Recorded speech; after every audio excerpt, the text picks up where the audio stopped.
आर्थिक अडचणी, मूलबाळ न होणे, लग्न न जमणे अशा प्रकारच्या बऱ्याचशा अडचणी पितृदोषामुळे होत असतात. आणि आपल्याला जर पितृदोष लागला असेल तर आपल्या आयुष्यात आपल्याला खूप संकटांना सामोरं जावं लागतं. म्हणून पितृदोष घालवण्यासाठी अक्षय तृतीयेला 11:15 ते 12च्या दरम्यान अशी पूजा मांडणी करावी. श्री स्वामी समर्थ. अक्षय तृतीयेच्या दिवशी पितरांसाठी आपल्याला पूजा मांडणी कशी करायची आहे, पितरांच्या स्मरणार्थ आपण अक्षय तृतीयेच्या दिवशी पूजा करत असतो, पितरांची पूजा करत असतो, यासोबतच त्या दिवशी कुठली सेवा करायची आहे आणि पितृदोष घालवण्याकरिता तुम्हाला काय उपाय करायचा आहे, कावळ्याला आपल्याला एक गोष्ट खाऊ घालायची आहे. तर ही सगळी माहिती मी तुम्हाला आजच्या व्हिडिओमध्ये देणार आहे. बघा, वेळोवेळी पितरांची पूजा, पितरांसाठी काही गोष्टी आपण केल्याच पाहिजे. पितृदोष जर आपल्या डोक्यावर असेल ना तर आपल्यासोबत काहीही चांगलं होत नाही. नेहमी आपल्या संसारामध्ये, आपल्या घरामध्ये, आपल्या कुटुंबामध्ये काही ना काही अडचणी, दुःख जे आहे ते येत असतात. आणि आपल्याला सगळ्यांना माहिती आहे, अक्षय तृतीया हा 3.5 शुभ मुहूर्तांपैकी एक शुभ मुहूर्त आहे आणि त्या दिवशी आपण पितरांचा सण म्हणून सुद्धा साजरा करत असतो. आणि ही जी पूजा मांडणी आहे, मी आधीच सांगते की या पूजेमध्ये वापरलेल्या आपण ज्या काही या गोष्टी आहे या सगळ्या आपल्याला दान करायच्या आहे, कळालं. आणि दुसरी गोष्ट म्हणजे दुपारी 12च्या आसपास पित्र जे आहे ते जागृत होतात, ते भूतलावर येतात आणि तेव्हा पित्रांना जेवायला घालतात त्यावेळेमध्ये. म्हणून ही पूजा मांडणी तुम्हाला 11:30च्या पुढे आणि 12च्या आत तुम्हाला ही पूजा मांडणी करायची आहे. देवाजवळच करायचं आहे असं नाहीये, तुम्ही ही पूजा मांडणी इतरत्र कुठेही करू शकता. देवाजवळ आपल्याला भगवान विष्णूंची पूजा मांडणी करायची आहे, ती कशी त्याबद्दलचा पण व्हिडिओ मी लवकरच तुमच्यासोबत शेअर करेन. पण पित्रांसाठी अशी पूजा मांडणी तुम्हाला करायची आहे. तर कशी मी तुम्हाला ते सांगते. सगळ्यात पहिले महिलांना मी तुम्हाला सांगते, आपल्या डोक्यावर जर पितृदोष असेल ना तर खूप अडचणी आपल्याला येतात. मूलबाळ न होणं, डोक्यावर कर्जाचा डोंगर होणं, सततचं आजारपण, नोकरीमध्ये सुख नसणं, अशा बऱ्याचशा ज्या आपल्या आयुष्यामध्ये अडचणी आपल्याला येतात. तर पितृदोष जर डोक्यावर असेल तर या गोष्टी ज्या आहेत त्या आपल्याला त्यांना सामोरं जावं लागतं. म्हणून पितृदोष घालवणं हे खूप महत्वाचं आहे. पितृदोष दूर करण्यासाठी तुम्हाला अक्षय तृतीयेच्या दिवशी पितरांची सेवा करायचीच आहे. आता पितृ म्हणजे नेमकं कोण? बघा, आपल्या घरातले लोक ज्यांचा मृत्यू झालेला आहे. मग बघा, आपले सासू सासरे असतील किंवा त्यांचे अजून सासू सासरे असतील, तर आपल्या वरच्या पिढीचे जे लोक आहेत जे आता आपल्यामध्ये नाही, तर त्यांच्यासाठी, त्यांच्या स्मरणार्थ आपल्याला ही पूजा करायची असते. तर त्यांना आपण पितृ म्हणून संबोधत असतो.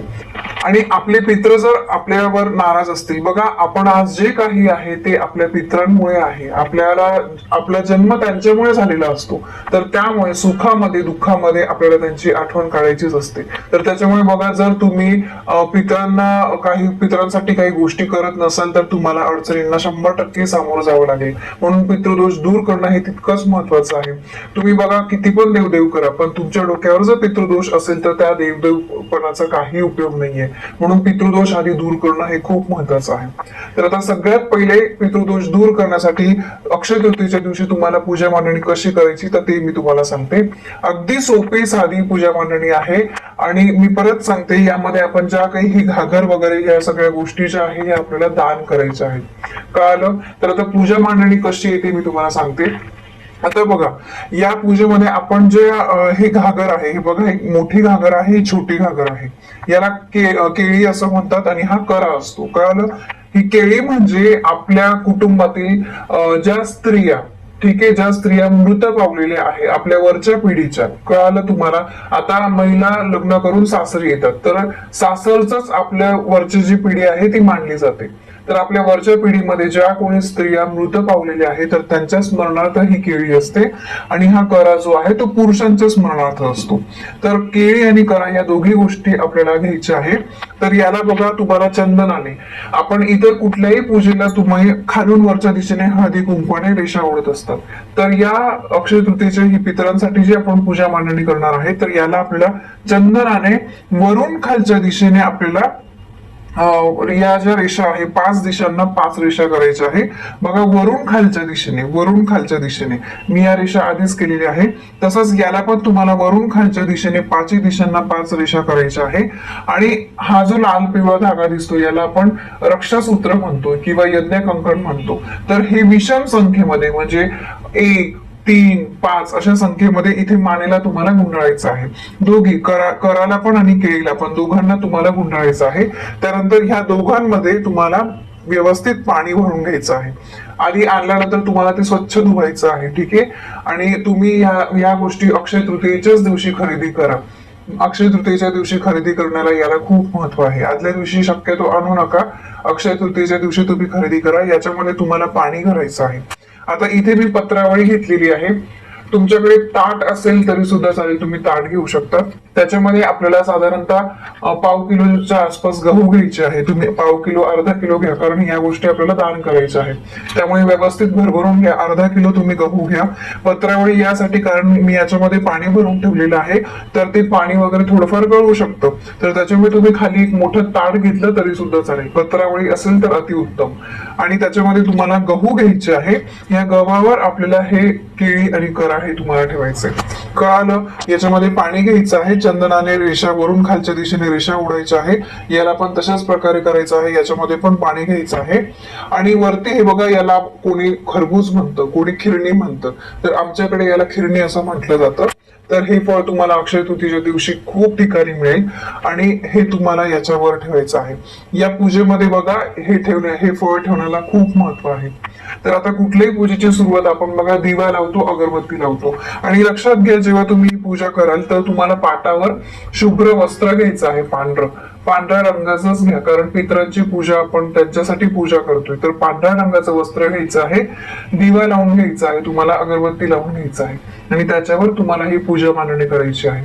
तर अशी पूजा मांडणी झाल्यानंतर तुम्हाला आंब्याचा सुद्धा, अक्षय तृतीयेच्या दिवसापासून आपण आंबे खायला सुरुवात करतो, तर आंब्याचा सुद्धा तुम्हाला इथे नैवेद्य दाखवायचा आहे.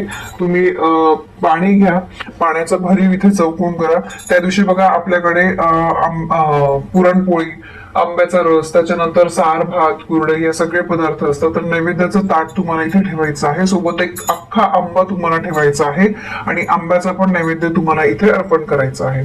ठीक आहे, कळालं? त्यानंतर या सगळ्या गोष्टींना तुम्हाला फुल अर्पण करायचंय.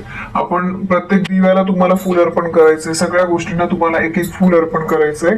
घागरीला तुम्हाला फुल अर्पण करायचंय, किंवा तुम्ही याला डायरेक्ट फुलांची माळ सुद्धा घातली तरी सुद्धा चालेल. झेंडूच्या फुलांची माळ तुम्ही घाला. आणि हे इथे मी आंब्याचे पानं ठेवलेले आहे. तर अशा प्रकारे अगदी साध्या सुध्या पद्धतीने तुम्हाला पूजा करायची आहे. आणि ही पूजा झाल्यानंतर तुम्हाला या सगळ्या गोष्टींना थोडं थोडं चंदन लावायचं आहे आणि मनोभावे प्रार्थना करायची आहे. पितरांचं स्मरण करायचं आहे. पितरांच्या स्मरणार्थ आपण ही पूजा करतोय. आणि पितरांचं जर स्मरण आपण केलं, त्यांची जर आठवण काढली, तर ते पण आपल्यावर प्रसन्न होतात. आता ही पूजा तुम्हाला 12 वाजेच्या आधीच मांडायची आहे. आणि त्यानंतर बघा, तुम्हाला संविधा, आता असं जर तुमच्याकडे यज्ञाचं भांड असेल, ठीक आहे, यज्ञ कुंड याला म्हणतात, माझ्याकडे तांब्याचं मी हे घेऊनच ठेवलेलं आहे, किंवा तव्यावर किंवा एखाद्या कढईमध्ये सुद्धा तुम्ही करू शकता. या समिधा आहेत, म्हणजे वेगवेगळ्या वृक्षांची ही लाकडं आहेत. तर हे समिधाचं पॅकेट बघा, तुम्हाला जिथे देवाचं सामान मिळतं तिथे पण मिळून जाईल, किंवा मी स्क्रीनवर नंबर देते त्या ताईंकडे पण तुम्हाला मिळेल.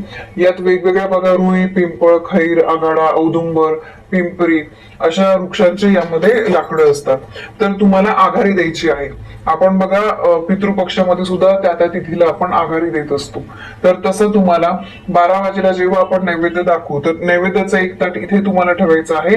एक तुम्ही फ्लॅट सिस्टीम मध्ये राहत असाल तर तुमच्या टेरेसमध्ये किंवा खिडकीमध्ये तुम्हाला एक नैवेद्य तिथे तुम्हाला ठेवायचं आहे, की जेणेकरून पक्षी वगैरे कोणीही खाईल. गच्ची असेल तर गच्चीवर तुम्ही ठेवू शकता. आणि हे बघा, ही संविधा याच्यामध्ये तुम्हाला घेऊन या पूजेच्या समोर तुम्हाला हे ठेवायचं आहे. कळालं? पूजेच्या समोर तुम्ही खाली ठेवा. आता खाली ठेवलं तर तुम्हाला दिसणार नाही.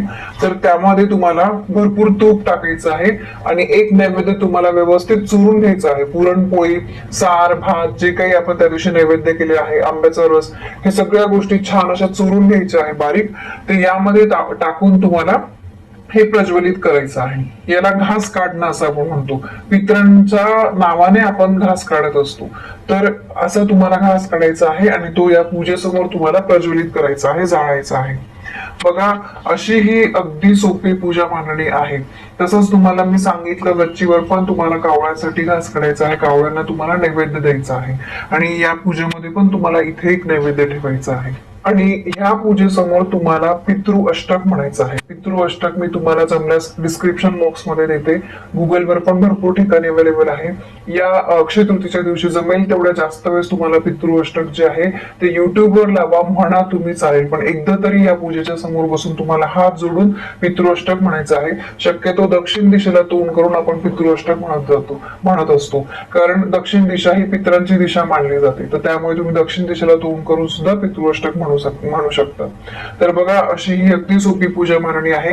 आणि दुसरी गोष्ट म्हणजे ताई, या पूजेचं सामानाचं नंतर काय करायचं, तर या सगळ्या गोष्टी आपल्याला दान करायच्या आहे. याच्यामध्ये पाणी भरून तुम्हाला गोरगरिबाला, गरजूंना तुम्हाला दान करायचं आहे. किंवा बघा, जॉगिंग ट्रॅक असतो, एखादं असं ठिकाण असतं जिथे बरेचसे लोक येतात, त्या ठिकाणी तुम्ही हे दान करू शकतात. म्हणजे पाण्याचं दान केलं तर सर्वात उत्तम असतं. ही खिरणी सुद्धा तुम्हाला एखाद्याला दान करायची आहे. तर या सगळ्या वस्तू तुम्हाला दान करायच्या आहे. तर अशी ही साधी सोपी अगदी पूजा मांडणी आहे. आणि सांगितल्याप्रमाणे तुम्हाला घास सुद्धा काढायचा आहे, हा प्रज्वलित करायचा आहे. आणि त्याच्यानंतर तुम्हाला स्मरण करायचं आहे, प्रार्थना करायची आहे. आपल्या पितरांना, त्यांचे आभार मानायचे आहे की त्यांच्यामुळे आज आपण आहोत, असं त्यांच्यासाठी तुम्हाला ही पूजा करायची आहे आणि आभार मानायचे आहे. आणि या दिवशी दानाला खूप महत्व आहे. तुम्ही जमेल ते दान करा. तुम्ही अन्नदान करू शकता, वस्त्र दान करू शकता.